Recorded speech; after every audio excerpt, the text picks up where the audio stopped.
déjà remplacé ses systèmes de défense aérienne. C'est ce qu'affirme l'agence de presse iranienne Defar.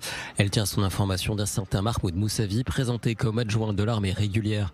Le système de défense iranien est fabriqué sur place et couplé à un système russe. Certaines de nos défenses aériennes ont été endommagées. Ce n'est pas quelque chose que nous pouvons cacher, mais nos collègues ont utilisé des ressources nationales et les ont remplacées par des systèmes préétablis qui ont été stockés dans des endroits appropriés afin de maintenir la sécurité de l'espace aérien. Au début du mois, le site Middle East Eye affirmait que l'Iran avait fait appel au système de défense chinois. L'Iran a pris possession de batteries de missiles sol-air chinoises alors que Téhéran s'efforce rapidement de reconstruire les défenses détruites par Israël.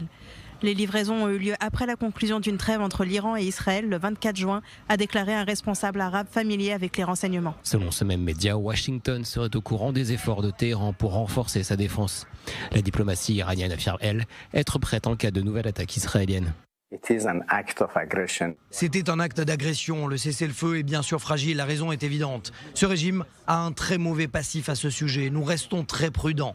Nous sommes pleinement préparés en cas de rupture du cessez-le-feu. Ce n'est déjà pas notre souhait au départ. Nous ne voulions pas cette guerre, mais nous y étions préparés. Nous ne voulons pas que cette guerre continue, mais encore une fois, nous y sommes pleinement préparés. Durant la guerre des 12 jours, plusieurs systèmes de défense iraniens avaient été détruits, laissant le ciel libre aux avions de chasse israéliens.